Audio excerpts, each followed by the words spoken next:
And I believe we are live, first time, long time. Got a couple different places here, so I'm going to be glancing at a couple different cameras. But welcome, everybody. Happy Independence Day weekend. It is Saturday. It is Independence Day weekend. It is Puka. Get caught up on a few things here.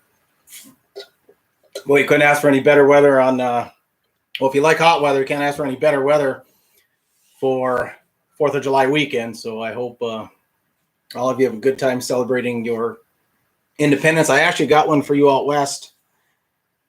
One of the greatest parades you'll ever see on Independence Day weekend there in Cody, Wyoming. For those of you that don't know, it is the east entrance into Yellowstone Park. So it's filled with all people from all over the country. It's fantastic. Had the privilege of being there a couple years in the early 2000s. And just showing some love for our fans out there. As a matter of fact, how about Tony Leaker, number one in this week's power rankings? Have in the Midwest Mods having a just a stellar season. But it's been a while since I've vlogged, so it's good to be back. I believe it was like right around the Super Bowl the last time. I hope you can all hear me. If you can't hear me, let me know. But it looks like everything should be running correctly. But anyway, it's been a while since I've vlogged. Good to be back. Also good to be back on the One to Go show. It had been a while. So I'm back, and Bert's been gone. So a couple of you have asked some questions about Bert. Where's Bert, etc. He runs his Full Throttle magazine that he's editor of, and then he's also been writing for Dirt Empire, I think they call themselves now. So he's he's been busy writing and covering a lot of races. He was out of Gamey Speedway last night, so he's he's hoping to be back on Monday, but he's got a lot going on right now while the season's in play. So that's where Bert is. So some of you just want to throw in here real quick. If you're looking for a job, or your best friend's looking for a job, or your brother's looking for a job, or your brother-in-law, your sister, or your sister-in-law, Masabi.com, MESABI, Masabi.com, all kinds of jobs. Let's kind of get the word out there. Like I said, share this. We'd really like, if you like the show, the One to Go show, and you like what we're doing, this is one good way to support it. Tell your friends, family, etc. They're looking for a job, Masabi.com. They got all kinds of good jobs there, especially if you're race fans. If you know they're a race fan, like I said, they could be just minutes from the Hibbing Raceway. So thanks for all the support. Oh, and here's another one too. So these guys are gonna be, we're talking to these guys, Blue Line Brews. They're going to be coming on board here soon. They're just working out a few last details, on some of their production. As many of you know, there's, all kinds of production bottlenecks going on now that we're coming out of the pandemic here. So as soon as they have those issues worked out, they'll be coming on board. So like I said, if you have any questions or anything, of course, post them. So caught some racing last night. Hope you guys did too. Cedar Lake, a couple to go. Brad Sweet, the big cat, past Carson Macedo. Pretty good race. Started on the bottom, moved up to the top. They were just ripping around that place. Crowd they didn't pan it a whole lot. The backstretch looked okay. And I know I've talked with Chuck Kaufman down there.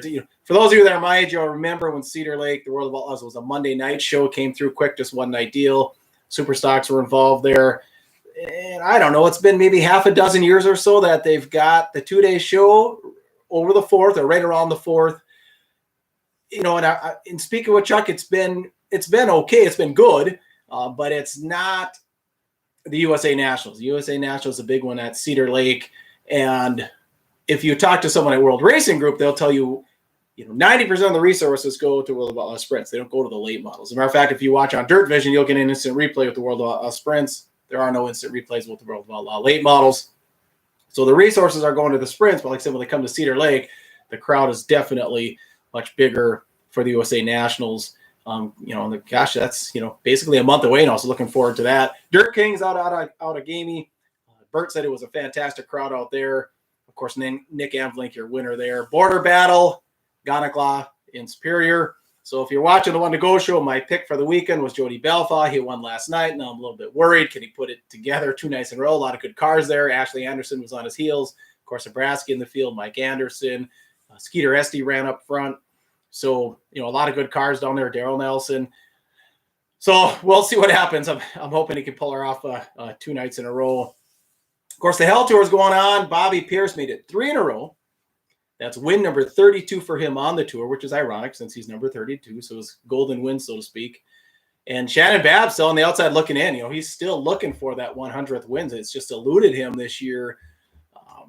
By the way, on the border battle too, it looked like the crowd was good there. Comment if you were there, if it was pretty good. It looked like it was good. A little bit of panning that I saw, but I couldn't quite catch it all. But the ironic thing, I was thinking about the Hell Tour a little bit last night. So for those of you that are my age, you probably remember why the Summer Nationals came to be. If you're younger, you might not know. So there used to be this little race down in Owatonna, Minnesota, sponsored by, I think it was the Blooming Prairie. It's a little town down there, the Blooming Prairie JCs, and it was called the Go for 50.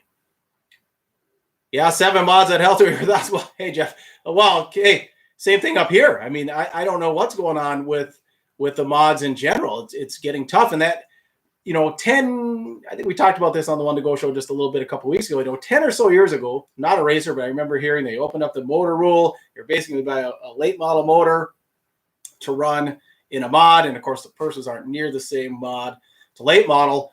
And and it seemed like that at that point, so this is 10ish years ago, say 09, 10. It seems like the class just blossomed from there. I mean, that's when Ryan went from a super to a mod, and I think Don Eichens might have been in a late model for a while, and he went back to a mod. And Ashley Anderson was a late model. He went to a mod, and there's a lot of names. Both Brokings were racing late models. They went to a mod. Jeff Broking, Bobby's cousin, was racing a late model. He went to a mod. So the engine rule opened up, and I'm assuming it's more expensive, but the class just kind of blossomed. And I know there's some people that say that you could race more, which I agree with. And I know back then, I don't know if still 10 years ago, if Arment and Gelling were still in mods, but maybe it's just taken 10 years here for that cycle to kind of catch up to itself. Now, I don't know as much, on the UMP side, but, and with Zoda, like I said, I was kind of perplexed at the time that the class seemed to grow, but now there's definitely an issue, and we're going to try and bring that up on the One to Go show, so I don't want to go too much further on that at this point. But yeah, that was tough. But the Hell Tour, getting back to the creation of it, the Go for 50 was held in Owatonna. And one of the big issues was, how do we get all these drivers from the Southeast to come up and race in Minnesota for one night? So it was a big fundraiser for this JC's club. And that was kind of the formation of it. So they'd start down in Kentucky, and they'd come up and through Ohio, through Indiana, through Illinois, Iowa, maybe some Wisconsin, stop here, and then kind of work their way back. And that was, 20, maybe 30 nights in a row. It was a fantastic. I'm talking, this is late 80s, early 90s. Billy Moyer used to dominate the series back then. You can find some videos on YouTube and Facebook of the old, Go for 50 when it was originally in Owatonna. And now the irony, like I said, is that the Go for 50 is not only is that not even a part of the tour, it's not even a part of World Racing Group anymore. It's been scheduled on the Lucas schedule the last couple of years. So that's kind of interesting, just kind of the history of the whole thing there.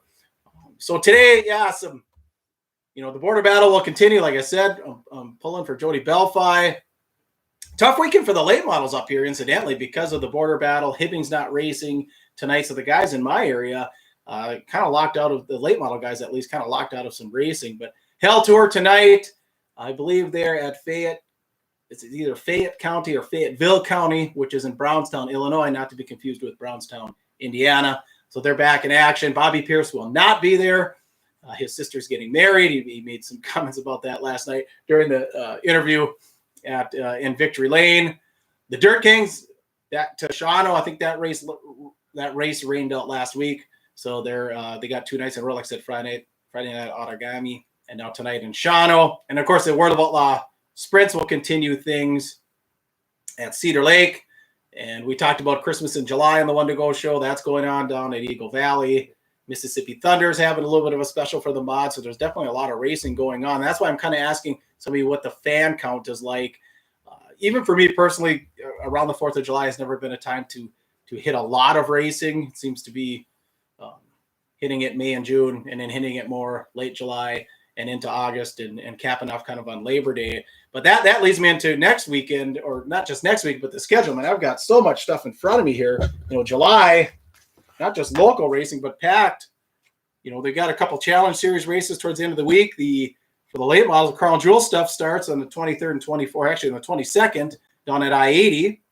And, the World of Outlaw late models are going to make many appearances up in our area here in July. And that's one interesting topic too, is what do you do next weekend? So we've got in Aberdeen, the somebody help me here. Why can't I? Oh, Dakota Rumble. Jeez. So you know you're getting old. So Dakota Rumble coming next weekend. 10,000 win. I actually saw a little blip on one of their ads, kind of a plea like, hey guys, we're doing these high paying shows. We could certainly use some help as far as your attendance to support the show. If you want big shows, support the show. We'll have more shows. So they had a little blurb in one of their ads, which I can't agree with more.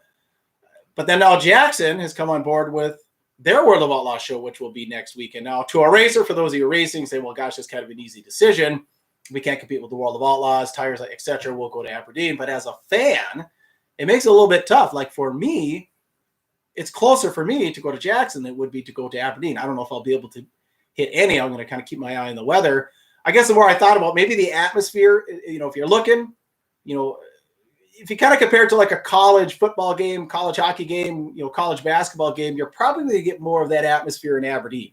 What I mean by that is the odds of you knowing someone at a college sport, or just if you take the crowd in general, the odds of someone in the crowd knowing someone playing, including different students, knowing the other student athletes, is much greater. And I think you'll find that atmosphere more similar in Aberdeen, where most of the people in the stands, you walk down the pits, probably know someone, or if you don't, it'll be much easier to meet someone. Whereas if you go to the World of Outlaw sprint race, I mean, how many people know, World of Outlaw late model race, how many of you know Brandon Shepard? How many of you know Dennis Erb? I mean, Ricky Weiss is a little bit of an exception because he's going to be here locally. But so that, I mean, I guess what kind of atmosphere you're looking for might sway your decision, but it's a tough decision for, even if somebody from the Twin Cities wanted to head west. Well, of course, you basically go past Jackson to get to Aberdeen. So that the scheduling thing makes it a little bit tough. When I remember the days back when the Rumble, I mean, I think they started in like, I don't know, was it like Tuesday and at Viking and Wednesday at like Madison, and did maybe Huron or something have them on Thursday, and then they did the Rumble Friday, Saturday. I mean, it was the closest thing to a hell tour for our guys. It was, pretty close to, and then you could hit Watertown on the way back, so you could get a lot of racing in. And of course, that's changed a lot. And like I said, again, I'm talking, 15 or so years ago.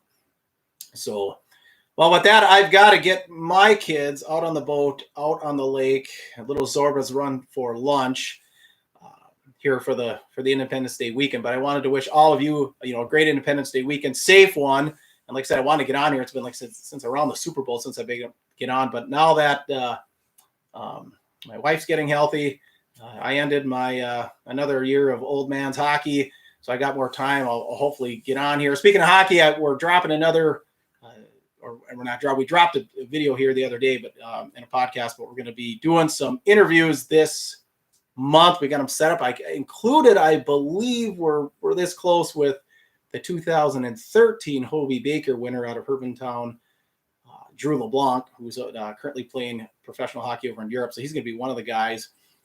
We posted the power rankings on YouTube for the first time. So if you're interested in the power rankings all the way from street stocks to late models, feel free to jump on there and check that out. And again, I encourage you, if you know someone that's looking for a job, you've heard someone that's looking for a job, you think somebody should have a job, Mesabi.com, MESABI,